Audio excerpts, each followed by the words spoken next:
Welcome back to the Hannahcast YouTube channel, and today we're going to be taking a look at the new Oscar rules that are going to be implemented for next year's Oscars. Alright, there's a lot that needs unpacking, some involving some new shortlists, some that involve some new regulations and stuff. I'm going to be looking at Awards Watch. This one probably has the most detailed explanation of the rules that I found. The Academy Awards will be taking place on March 15th. A lot of people are upset over this. I'm personally not, because that means I can just squeeze more AdSense out of award season.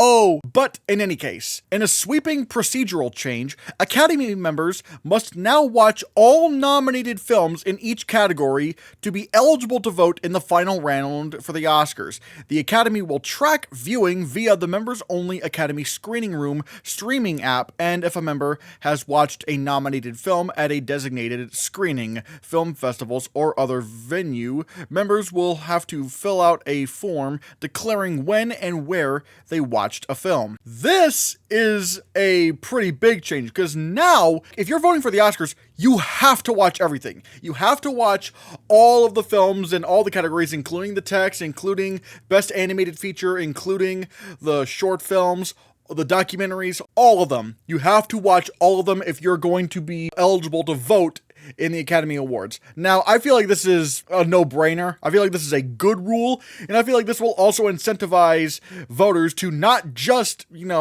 pick favorites out of the Best Picture nominees, because I feel like that's kind of what things have been going towards recently. I mean, obviously, yes, Best Picture winners usually win a lot of the text, but especially in recent years, there's been a really big bias towards the Best Picture nominees in the tech categories. And so I kind of hope this will incentivize voters to, again, just look beyond Best Picture. Like, even if a movie's not nominated for Best Picture, give it an award based on its merits. I kind of miss that. I kind of miss those days. So this is a good rule. I like this. In one of the biggest changes to Oscar ballots, designated nominees will also be included in the final ballot. Previously, only the film name was visible. I'm kind of surprised this wasn't already a rule. Like, I'm kind of surprised that in a lot of these categories, even the text, that the names of the people that were nominated are not on the ballot. Now, I've heard some people say this could maybe give, the edge to some people who are like favorites in the Academy. I'm not exactly sure, but then again, I don't know how many people pay attention, to who's doing what when they're voting, at least when they're not seeing the name. Could this give Ruth E. Carter an advantage to winning costume design next year? Because, she's, so big in the Academy to where she's actually presented at the Oscars. I can't actually think of another costume designer that was actually able to do that, so that's big. Eligibility and voting for the inaugural Academy Award for Achievement in Casting have been established and codified. There will be a preliminary round of voting to determine a shortlist of 10 films, and prior to nominations voting, casting directors branch members will be invited to view a bake-off presentation of the shortlisted achievements, including a Q&A with the designated nominees. This is fascinating. All right, so casting will actually have a shortlist. I'm not exactly sure what they would do for the shortlist here, because, with visual effects and makeup and sound, I get. You want to know what went into the technical achievement of those categories. But casting is interesting. I'm not exactly sure why there's a shortlist for that, but I guess it makes one part of the Oscars a little bit more interesting now that we know that casting is going to be shortlisted. The branch executive committee will then meet to discuss and determine which casting directors, not to exceed 2 in number, are primarily responsible for the casting and who have received on-screen credit. Producers and directors may be consulted in determining the contribution of potential nominees. Under exceptional circumstances, examples including specialized casting, essential casting in multiple locations, the branch executive committee will consider and determine the eligibility of one additional credited individual. Casting directors associated with the 10 films on the shortlist for nominations shall be requested to provide the committee with the following: written descriptions of the casting process unique to their films and of their personal involvement in that process. A template for the statement with the guidelines regarding length and scope will be provided by the branch executive committee. Photo grid of the cast and or full cast list. Achievements shall be judged within the parameters defined by the executive committee and on the basis of significant engagement and collaboration with the film's director and producers in the creative consideration and selection of the actors who comprise of the acting ensemble of the film. Again, they really went into detail regarding the new casting category.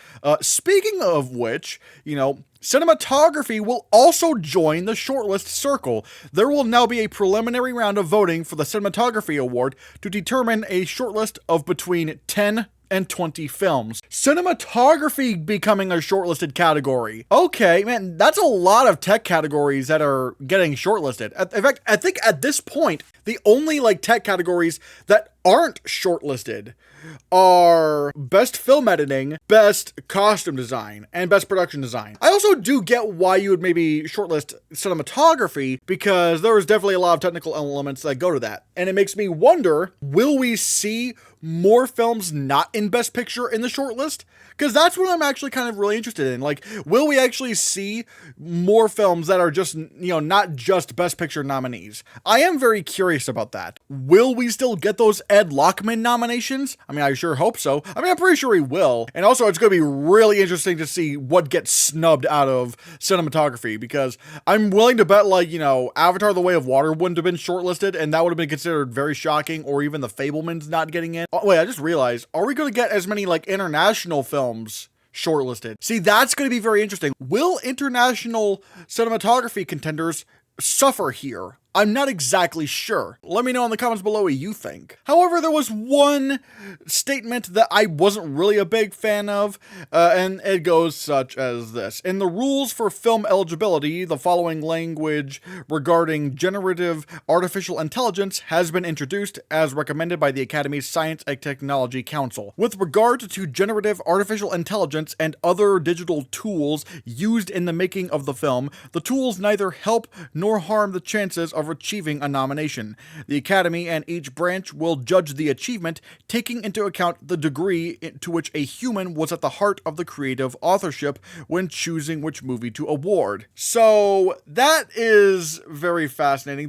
Basically, it's we're not gonna deal with it right now. That's not great. I don't think this would still mean, even if they were stronger towards it, I don't think this would mean movies like Brutalist are suddenly ineligible, because that was such a minuscule thing that they used in the film for a couple of sentences, and that's only kind of because you need to actually be born and raised in Hungary to actually speak the dialect that correctly. But I think they would actually put a stop to it if someone actually made an AI generated movie, or if there was a fully AI character or something like that. I feel that's when it would actually become too much. Also, some new rules regarding promotional regulations of the Oscars have been put into. Public communications, including any social media posts, reposts, shares, and comments, may not disparage the techniques used or in the subject matter of any motion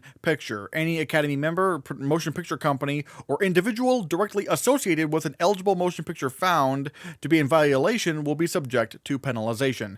That's kind of been a rule that's been around, so that doesn't really change much, I don't think. For consideration in the Best Picture category, films released from January 1st, 2025 through June 30th, 2025 must have shown proof of submission for Producers Guild of America mark certification or awards only determination no later than September 10th. Films released from July 1st, 2025 through December 31st, 2025 must have shown proof of submission to the PGA no later than November 13th, 2025. I'm assuming this means that they're trying to avoid any more nominees to be determined thing. It's no, get your producers in order, get all that figured out before submitting to the Oscars, which I think is a good thing. It's nearly half of the nominees didn't know who their producers were? It's like, guys, you should have figured this out long ago, man. In the animated short film category, voting privileges in the nominations round will be extended to all Academy members who opt in to participate.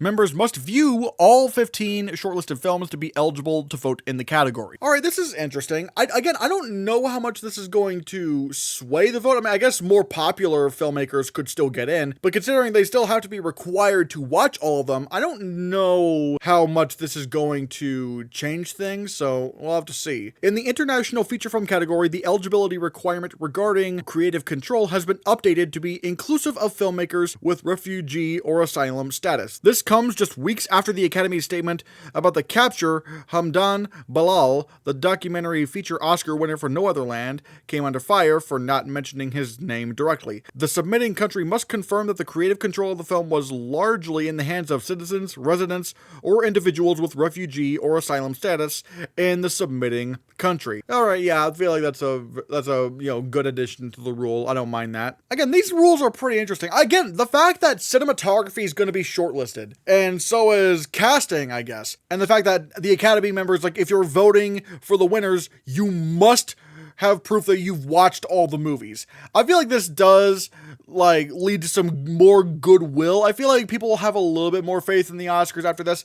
And again, I'm wondering how much this will affect the Oscars in terms of the below the line categories. Can we actually see non-Best Picture winners win more of these categories? I mean, obviously, yeah, we can get that with visual effects, depending on if there are no Best Picture nominees in the category, and makeup, but especially for stuff like production design, it's the last time a film has won production design without being in Best Picture was The Great Gatsby. I feel like, I'm kind of wondering if that's going to change, if we could actually start seeing some non-Best Picture nominees start winning some of these other categories. But yeah, I am very interested in these new rules. I'm, pretty hopeful in these new rules for the most part.